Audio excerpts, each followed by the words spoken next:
Ang kabanalan po ng Panginoon ay marapat lang na ipamuhay sa araw-araw at ang kabanalan na ito, kung nagiging atin, ang nagiging bunga ay karunungan, kababaang loob, at even practical knowledge.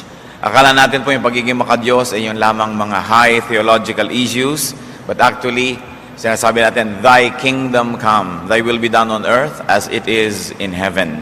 Kung gayon, kung ano ang kalooban ng Panginoon, dapat nangyayari sa lupa sa pang-araw-araw na buhay. That is why practical wisdom is part of genuine and high spirituality.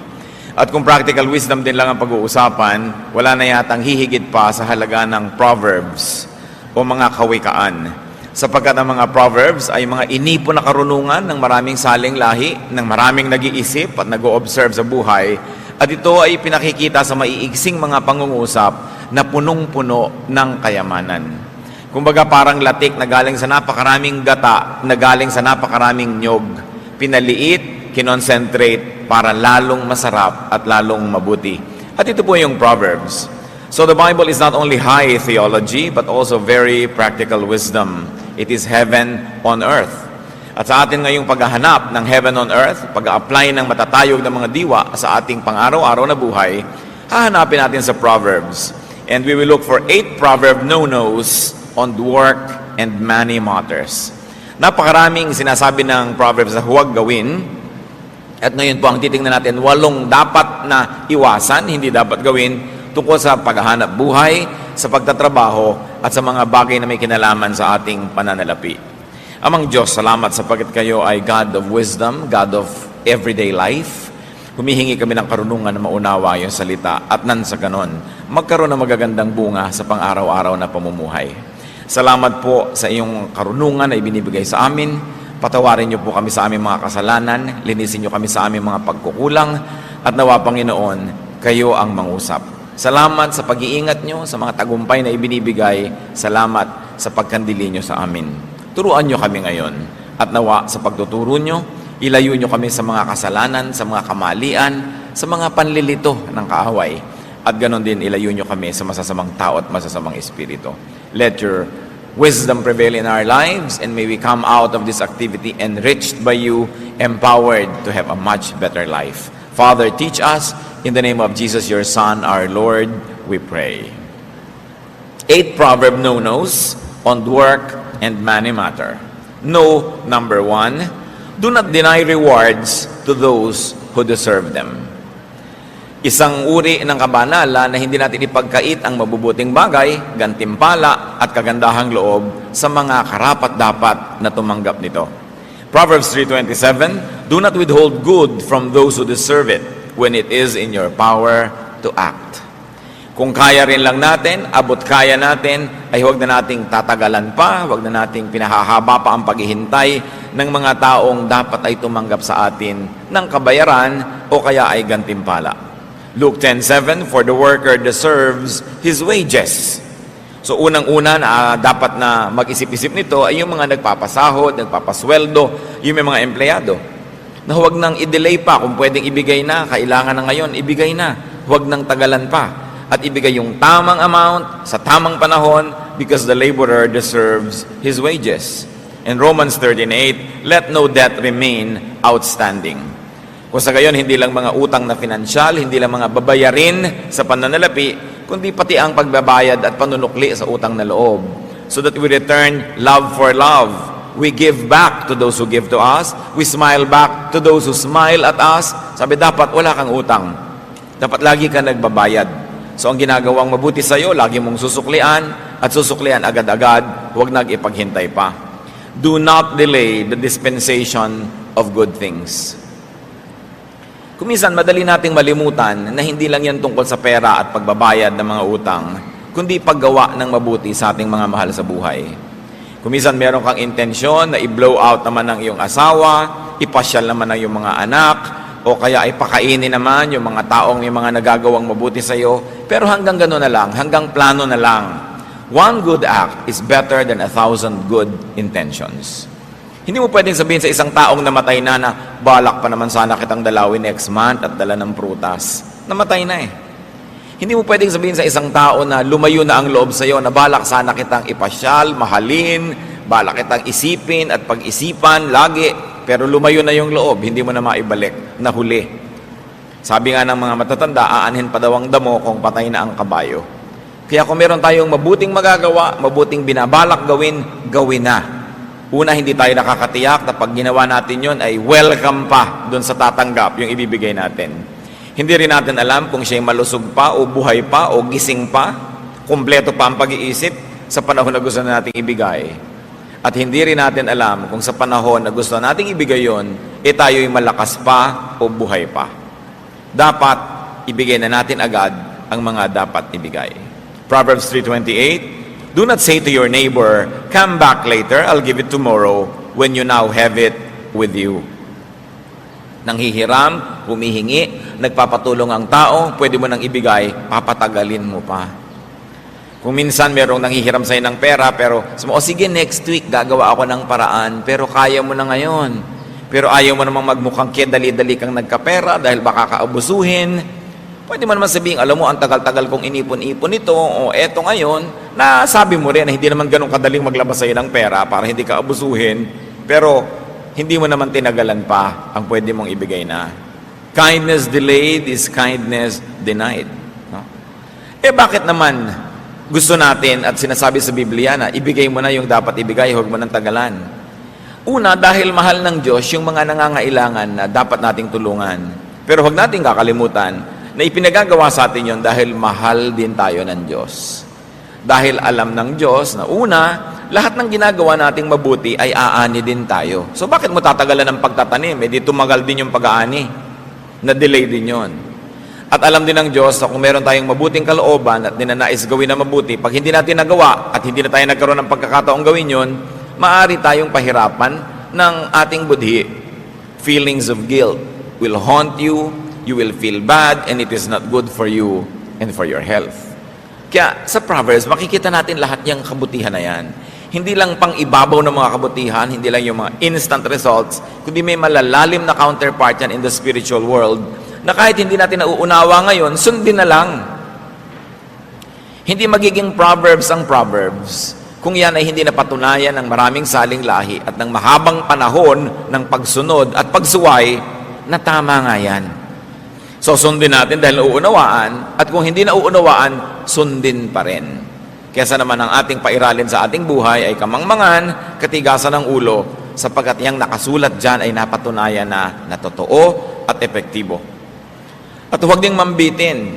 Merong mga anak, dadalaw sa mga magulang nila sa probinsya, bibigyan naman, aabutan naman pala ng pera, pero kung kailan aalis na at pabalik na sa Manila.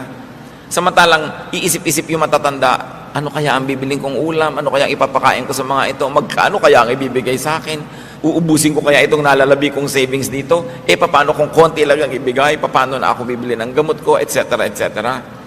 Meron din naman kuminsan, pupunta ka sa isang, inimbita ka na isang church, sa isang kelayo-layong lugar, isang linggo ka doon at kung ano-ano. Mabuti ng mabuti kung yung speaker ay may baon, pero kung kailan aalis ka na at sasakay ka na doon sa bus at saka palang ibibigay sa iyo yung love gift, so hindi ka malang nakabili ng kahit na maruya na pang uwi sa pamilya mo dahil kahuli-hulihang sandali na ibinigay. Dapat kung may ibibigay kayo, ibigay nyo na agad para yung pinagbigyan nyo makapagplano kung paano siya gagastos, kung paano ba siya magtitipid. Huwag nang tagalan. Do not keep people in suspense. It's a very important practical wisdom that godly people should never forget. Another Proverbs no, do not be lazy. Kailangan pa ba naman pag-usapan yan? Pero sabi nga ng marami, ang paalala daw ay gamot sa taong nakalilimot. Kung minsan pinag-uusapan natin, ba't kaya mahirap ang ating mga mamamayan? Mayaman ng Pilipinas, mahirap ang maraming Pilipino. Totoo rin naman kasi maraming taong tamad. Wala nang inisip kundi ubusin ang oras sa pagsasaya, sa pagtulog, sa pagpapahinga, sa pag-inom, sa pagchichismisan, sa paglilibang-libang, pero walang ginagawa na productive effort. Proverbs 20:13, do not love sleep or you will grow poor. Stay awake and you will have food to spare. Natutulog ang tao para magkaroon ng lakas para makapaghanap buhay. Hindi siya natutulog para lang matulog ng matulog at hindi nabubuhay ang tao para itulog lang ang buhay. And very importantly, do not associate with lazy people. Do not reward laziness. Kung minsan may mga kapatid ka na productive, merong mga tamad, pero yung tamad, yun pa ang palahingi, yun pa ang palaasa, yun ang maraming iniisip na gastahan. Kailangan hindi laging sinusuportahan ang mga hilig at mga bisyo ng mga tamad, sapagkat lalo lang silang nasasanay na magpakatamad at iasa ang kanilang buhay dun sa mga masisipag. True godliness will result in industry. It will result in us becoming very, very good and excellent and fruitful workers. Hindi bagay ang tamad sa mga Kristiyano, sa mga sinasabing sila'y anak ng Diyos. Sapagkat sa Biblia, nakita natin na sa 7 araw, 6 na araw nagtrabaho ang Diyos. At sa ika-7, nagpahinga. We've got to earn the bread we eat. We've got to earn the food we eat. Unless we're too old, too young, or too weak, we are not exempted from having to work. Kung minsan din nakikita mo, marami mga tao, hindi pa naman talaga mahina, nagre-retire na. Kaya tuloy, nabibilis ang paghina.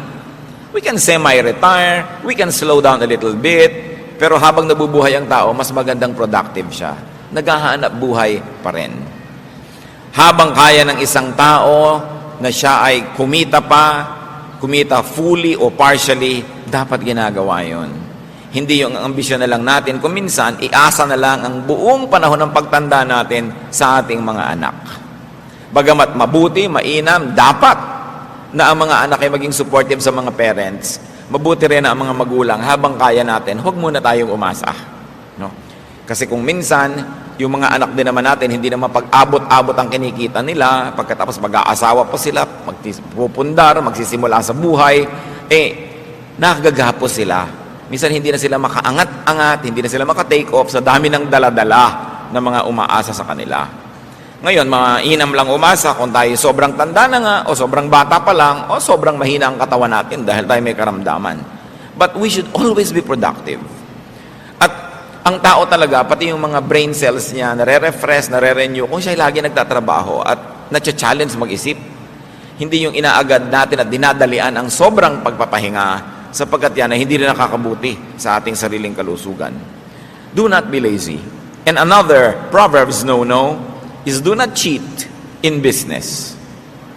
Proverbs 20:23, the Lord detests differing weights, and dishonest scales do not please Him. Nakita po natin kung gaano kadetalyado ang Diyos, kung gaano kadetalyado maging ang Biblia, pati yung mga madadayang timbangan, kinamumuhian daw yan ng Diyos. So kung tayo ay nagtitinda, hindi dapat madaya ang mga timbangan. Hindi tayo dapat nandadaya in terms of quantity, in terms of quality, and sometimes in terms of schedules. Meron kang kontrata, dapat mag-deliver ka ng ganong bagay, tapos hindi mo naman sinisikap na ma-deliver at puro ang ino-offer natin excuses. This is not godliness in action. Ang salita ng isang Christian businessman ay isang kontrata na. At liban na lang tayo hinadlangan ng kalusugan, ng mga forces of nature, o mga bagay na lampas sa ating kakayanan, dapat pinaninindigan ang ating mga pananagutan. That we do not cheat in business. That people get what they pay for. Hindi yung dinadaya yung quality, yung quantity, at kung sari-saring mga pagtitipid. Kung minsan, nakakalungkot yan, bibili ka ng bahay na hulugan, ginawa ngang affordable, pero sobrang namang rupok. Maganda lang dahil may pintura, maganda lang yung itsura, pero konting hangin, konting bagyo, konting uga, giba-giba na yung bahay. How can contractors do this to people whose lifetime savings are going into this dream of owning a home or a house? Kailangan people get what they pay for. Marami mga kontraktor, ganun. Puro kadayaan. Dinadaya ang timpla ng semento, dinadaya yung size ng bakal, dinadaya yung kapal ng mga yero, ang binabayad naman ng kanilang kliyente, tama. Hindi yan ginagawa ng mga Kristiyano. Again, bakit? Sapagkat ang itinatanim ay inaani. Pag ang tao naniniwala na may Diyos, hindi siya mandadaya. Sapagkat ang Diyos ang nagsasabi na kung anong itinatanim mo, aanihin mo. So bakit mo magtatanim ka ng hindi maganda na ikaw din ang aani? Another no-no na itinuturo po ng Proverbs, at ito yung madalas nating ulit-ulitin, pero parang hindi nadidinig ng iba, patuloy pa rin silang nabibitag na ganitong problema. Do not be a guarantor. Proverbs 22:26, do not be a man who strikes hands in pledge and puts up security for debts. Merong lalapit sa'yo, uutang ako, pwede ka bang maging co-maker, pwede ka bang maging guarantor, payag ka naman ng payag agad, o kaya nahihiya ka, papayag ka, so napapahama ka ngayon pagka hindi siya makabayad. Ang tanong ng iba, paano po kung talagang gusto ko naman makatulong, at talaga hindi na po ba ako tutulong sa mga kaibigan ko, kamag-anak na nagpapagaranti? Tumulong ka, kapatid, hindi masama, pero maging handa ka na magbayad. Kasi pag nag-guarantee ka, ibig sabihin nun, hindi ka lang pumipirma doon. Sinasabi mo, pag hindi ka nakabayad, ako magbabayad. Pagka hindi mo na kayang magbayad, ako ang magbabayad. O kaya kaya mo pero tumakbo ka, ako pa rin ang magbabayad. At handa kang patawarin yung tumakbo sa utang niya at ikaw yung napahamak. Pag handa ka sa ganung mga bagay, okay, mag-guarantee ka. Pero kung sasama ang loob mo dahil ikaw yung nagbayad, magkakagalit kayo dahil hindi niya nabayaran, huwag ka nalang mag-guarantee. So guarantee, yes. Be a guarantor, yes. But be ready to pay. Be emotionally, spiritually, and financially ready. Para kung sakaling nangyari, handa ka na, sabi mo, talagang ganun, pumirma ako, so akong magdusa dito. Dahil noong pa man niyakap ko na yung pananagutan, na kung hindi niya ito mabayaran, ay babayaran ko. Hindi yung dinidemanda mo na siya ngayon, ginugulo mo na siya ngayon dahil hindi siya nakakabayad. Nag-guarantee ka Kasama yon. Ang kausap ko po dito, yung mga nag-guarantee hindi yung nagpag-guarantee.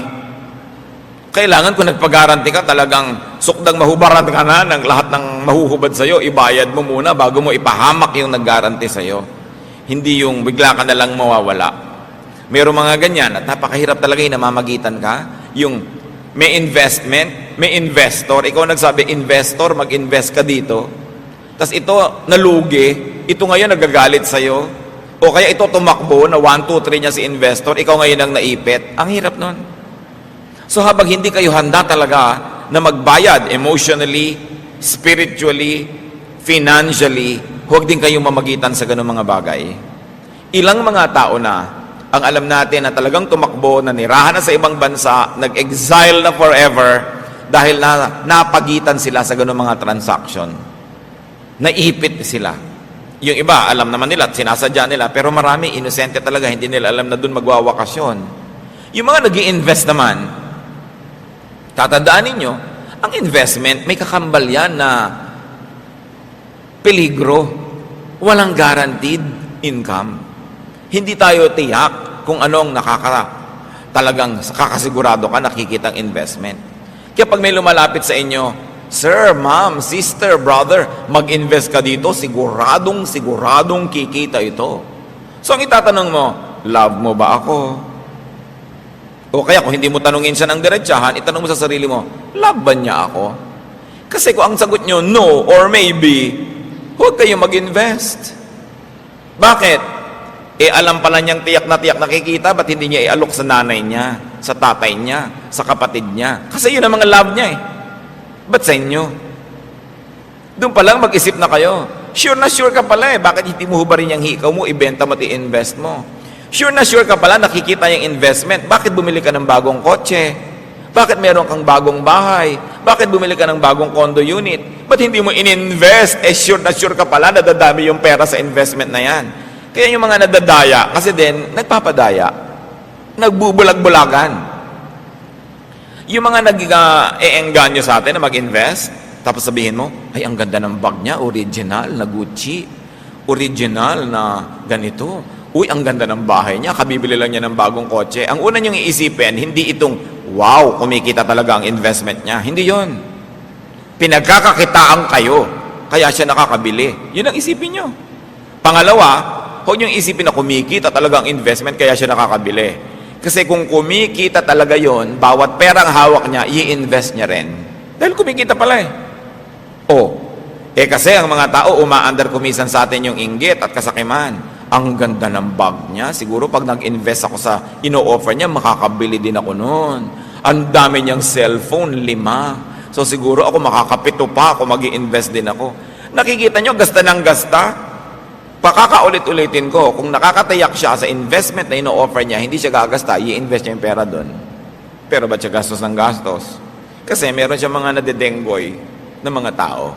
Tapos ngayon, iiyak-iyak ka pag tinakbuhan ka, iiyak-iyak ka pag hindi kumita yung investment mo. Hindi mo ba nakikita na sa high cost of living nitong ahente na ito o nitong namamagitan na ito, saan niya kukunin yun kundi sa mga tao tulad mo?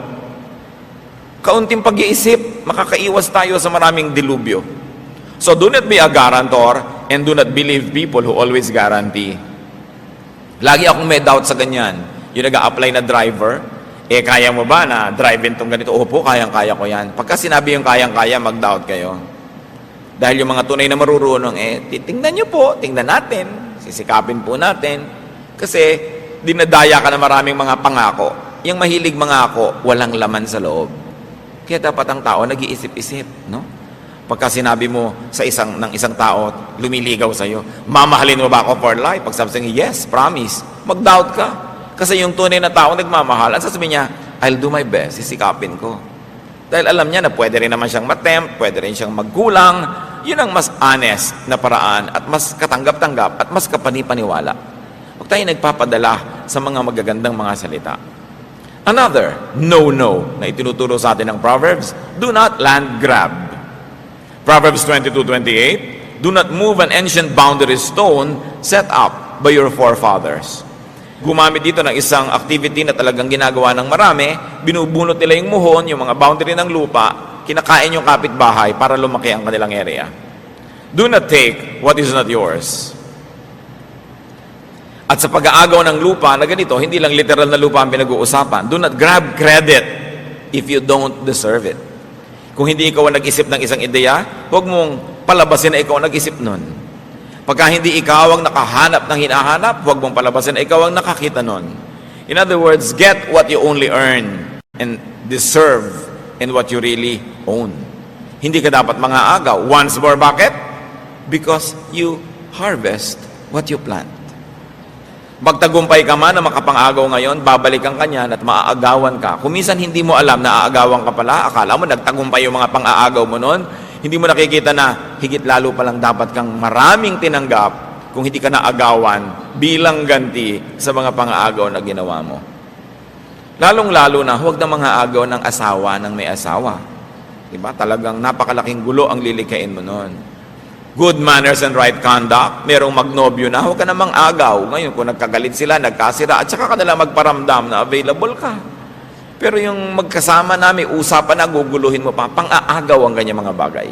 Kasi sinasabi sa 10th commandment, you shall not covet. You shall not covet anything that belongs to your neighbor. Pagka ang isang tao naging covetous, mapaghangad, mainggitin, masisira na ang kanyang pangangatwiran, marami na siyang gagawing mali. Mga mali na kung minsan magbunga man ng instant pleasure, napakamahal ng bayad at babayaran din. Isa pa pong no-no sa Proverbs, do not accept goods that are not sincerely given. Huwag tumanggap, huwag mag-enjoy ng mga bagay na hindi naman buo at taos-pusong ibinibigay sa iyo.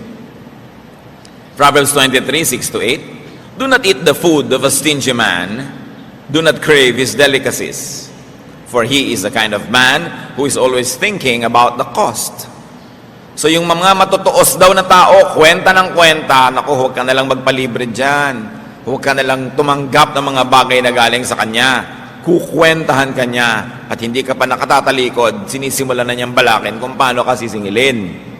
Eat and drink, he says to you, but his heart is not with you.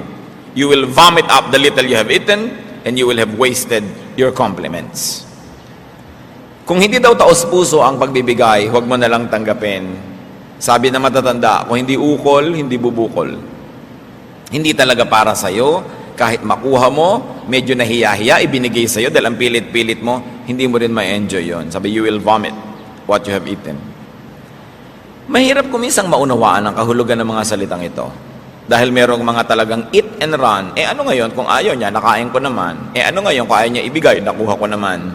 So akala natin, nanalo na tayo noon, nagwagi na tayo. But the Word of God is true. And the wisdom of the Proverbs has been tested by the years, in fact by the thousands of years. So kung akala natin nananalo tayo at meron tayong kabig kahit na hindi gustong ibigay sa atin yung ating tinatanggap, hindi yun totoo. Do not take what is not given from the heart. Even affection, even gifts. Pagka hindi sincere, it will not accomplish for which you think it was meant to be given. It's a spiritual law. And if it is mysterious, we do not know how to obey, we don't know why we should obey it, just obey anyway. Sinabi kasi, pag alam mo na pabalat bunga, huwag mo nang tanggapin yung iniaalok. Pag alam mong napilitan lang na isasama ka, yung lalakad na sila, biglang nakakalat ka, ay, sama ka. Wala ka naman sa plano. Huwag ka nang sumama. Kalabisan ka doon. Una, maaagawan sila ng kasiyahan dahil mayroong element na nandun na hindi naman nila inaasahan nandun. At ikaw man, hindi ka naman lubusang masisiyahan dahil alam mong hindi ka talaga kasali. Half given. Maraming ganyan. Kahit yung mga sexual favors na kinukuha sa through sexual harassment, yung gusto mo ang isang tao, empleyado mo siya o may kapangyarihan ka, tapos pipilitin mo siya, hinug sa pilit. Kaya mapait daw yan, sabi ng mga matatanda. Huwag na lang, pagka hindi talagang suko at ibinibigay ng lubos, ano man yon, huwag mong ipilit. Huwag ka nagnanakaw ng halik. Diba? Kung hindi ka naman talaga hinahalikan, huwag ka magnakaw ng halik, kamumuhian ka lang. Makakainisan ka, maitutulak ka pa. At magtagumpay ka man, dun sa moment na yon, hindi ka na makakahalik uli. No? Napaka-importante yan. Tulad ng marami sa ating mga kapatiran, Pastor, pakis. Ano ako, artista? Nakikita kasi nila, may kinikisan ako, mga pinsan ko yun, mga kamag-anak ko, mga kaibigan ko matatalik. Ngayon, kung hindi tayo gano'n, huwag na kayong magpakis. Diba? Dahil, hindi naman dapat pinaggagawa yan. Nagbo-volunteer ka kung gusto mo, pero hindi yan, bigla na lang inaagaw, bigla ka na lang dinagit, at naskoran ka na. Nakakahirap ng loob. Ano man yon? Pag sa hindi ibinibigay sa'yo, hindi kusang ibinibigay, huwag mong mithiin. Mapakla, mapait ang bunga ng nakaw. Akala mo lang masarap yon, pero sabi sa Biblia, may bayad. Madalas ang bayad, hindi natin alam. Nagbabayad pala tayo. Kaya pala kahit kuminsan anong gawin mo negosyo, hindi mag-click. Kaya pala kuminsan, ang sama-sama lagi ng pakiramdam mo, o laging mali ang nangyayari, o parang wala nang tama na mangyari sa buhay mo, nagbabayad ka pala. Pag lagi nangyayari, isipin natin, ano kaya, Diyos ko, ang mga utang kong di ko alam na utang ko pala, binabayaran ko tuloy. Bakit mahalaga na malaman natin kung ano yon? Para huwag na nating tuloy-tuloy pang gawin ang hindi dapat. Para matigil ang mga bagay na hindi dapat dumadating sa atin, pero dating ng dating, dahil tayo rin naman kasi yung humihimok na dumating yun sa buhay natin. Another no-no, do not exchange the truth for goods, for money, for material gain. Parang kuminsan, hindi na ganyan ang takbo ng panahon. Nabibili ang mga witnesses, nababayaran, pati mga hukom, siyempre hindi lahat. Pero nililimot na ng tao yung mga katuruan na huwag mong ipagpapalit ang katotohanan para lang sa pera, para lang sa material gain. Why? And why not? Because God is truth. Even Jesus is truth. So when you compromise the truth for material gain, you're actually abandoning God. You're abandoning the very concept of God, and you're abandoning the very, very character of God, and that God is truth. And that godliness means truthfulness. Proverbs 23:23, buy the truth and do not sell it. Get wisdom, discipline, and understanding. Dapat yata nakalagay yan sa malalaking mga letra sa ating mga hukuman. Dapat nakalagay yan sa malalaking mga letra sa ating mga government agencies. Kahit sa mga churches, kahit saan, buy the truth and do not sell it. Sasabihin natin, hindi ko naman sinesell yung katotohanan. Totoo. Pero kung minsan, kinakampihan natin yung makapangyarihan kahit sa sinungaling. We are selling the truth.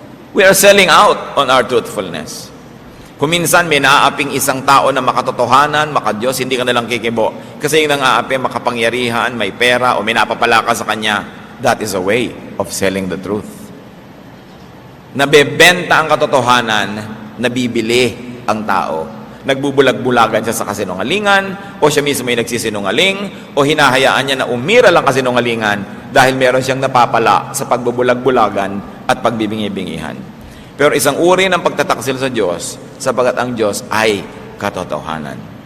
Ang mga taong makadiyos ay mabubuhay sa katotohanan, anuman ang maging halaga nun na dapat niyang ibayad. Kaya sabi, buy the truth. Meron kang ipapalit. Kuminsan hindi ka na-promote kasi truthful ka. Kuminsan hindi ikaw naging paborito kasi honest ka. Pero sabi niya, buy the truth and do not sell it. God is on your side when you do this. And we know that godliness is not always about instant gratification. Na ang tunay na mga kasiyahan sa piling ng Diyos ay hindi laging bigla-biglaan, kundi dumarating sa pangmatagalan in the long run when you run the race and finish it. Hindi tayo dapat mainipin sa gantimpala, lalong-lalo sa gantimpala sa mga nabubuhay sa katotohanan. Yung mga bigla-biglang mga gantimpala at mga sarap sa buhay, kadalasan, si Satan na may offer niyan. Enjoy now and pay later. But the Lord and godliness is about building things up for the long haul, for the life that is way, way ahead. Hindi yung mga bigla-biglaan lamang. Sabi nga sa Tagalog, nitong Proverbs 23:23, hanapin mo ang katotohanan, karunungan at unawa. Pahalagahan mo ang mga ito at huwag pababayaang mawala. It is a spiritual law. Once more, it can be mysterious. The meaning, the immediate value, and benefit is not always readily visible. Pero tulad ng nasabi na natin, salita ng Diyos, sundin. Whether or not we agree, whether or not we understand. Marami pa pong sinasabing no, no, no sa Proverbs, pero huli sa pag-aaralan natin ngayon, do not enjoy now and pay later. Do not gaze at wine when it is red, when it sparkles in the cup, when it goes down smoothly. In the end, it bites like a snake and poisons like a viper. Your eyes will see strange sights, and your mind imagine confusing things. You will be like one sleeping on the high seas, lying on the top of the rigging. They hit me, you will say, but I am not hurt. They bit me, but I don't feel it. When will I wake up so I can find another drink? Huwag daw mabuhay sa paglalasing. Maraming mga equivalent yan. Do not be high on alcohol. Do not be hooked on drugs. Do not be addicted to artificial intoxication. Sabi yung alak, masarap inumin, masarap sa bibig, masarap lunukin, pero ang sipa, later.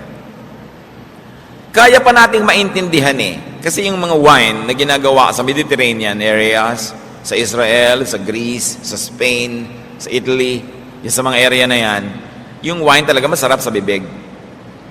So pwede ka talagang masarapan, uminom ng uminom, tapos bukas ang sakit ng ulo mo, lasing ka. Nung lasing ka pala, sinaksak mo yung kumpare mo, sinaktan mo yung asawa mo, sinunog mo yung bahay nyo, binusan mo ng kumukulo mantika ang anak mo nung bangag ka, tapos paggising mo, nagdurusa ka, pero maya-maya naghahanap ka na naman ng bagong fix. Paulit-ulit lang ang ganito mga bisyo. Pero tulad ng nabanggit, mas madaling maintindihan yung umiinom ng masarap, tapos nakakalasing pala at masakit ang ulo mo later. Pero yung mga iniinom ng marami nating kababayan, hindi nga masarap Ang pait. Kailangan pa ng chaser. Diba? Kailangan pa ng pulutan para medyo malimutan mo yung guhit sa iyong lalamunan. Kaya pag may mga tagayan, ikaw ay nakainom na ako, ikaw naman, nagtutulak-tulakan actually kung sinong iinom. Pero bakit nag-uumpok-umpukan para mag-inuman? What the verse is saying is, do not exchange a morning after headache for a besotted sleep. Huwag ipagpalit, no? Sa konting sarap sa pag-inom, yung bukas may headache ka, may problema ka pala, meron ka palang gagawin na hindi mo nagawa, meron ka palang hindi mo dapat gawin na siya mo namang nagawa. Do not let the devil take tomorrow just so to have a good time tonight. Do not sacrifice long-term for short-term pleasure.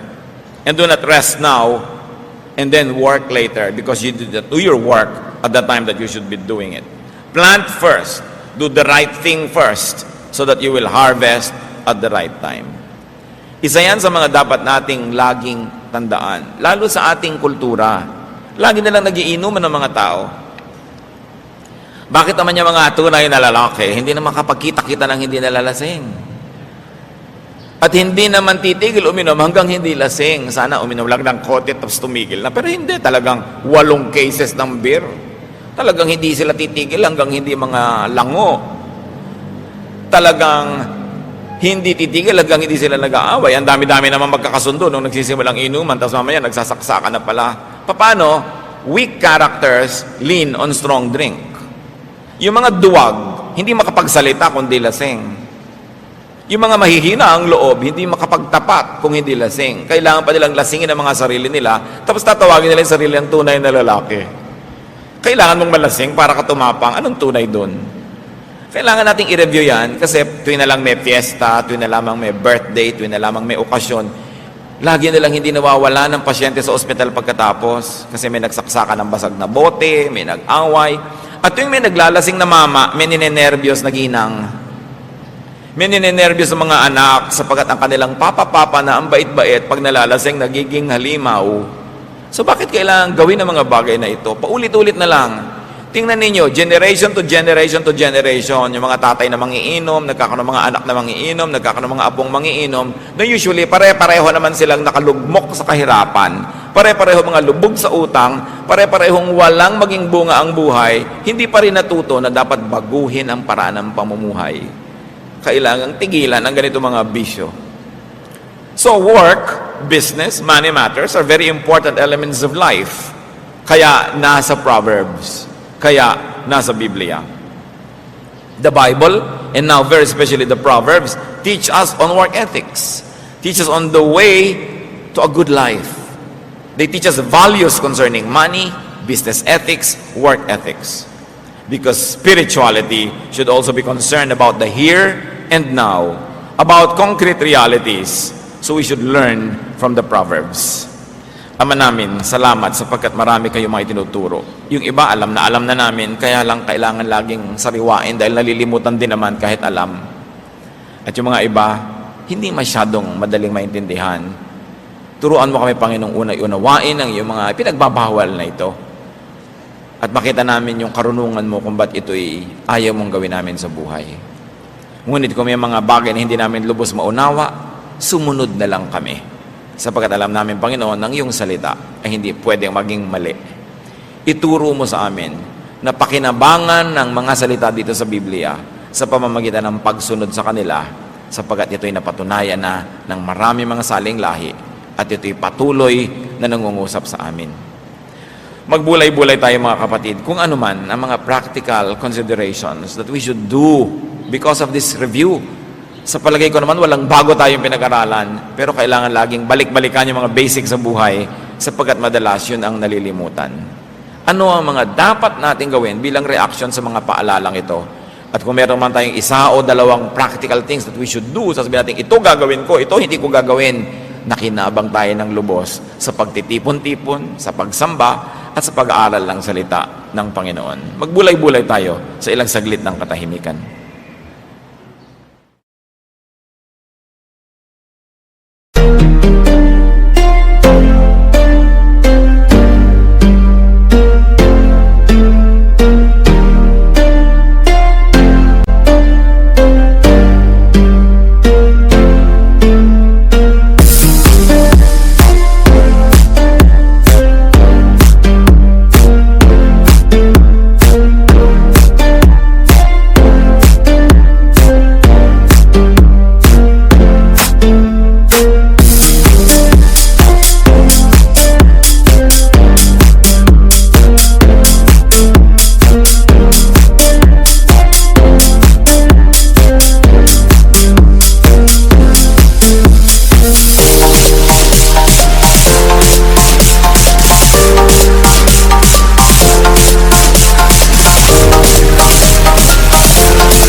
Thank you.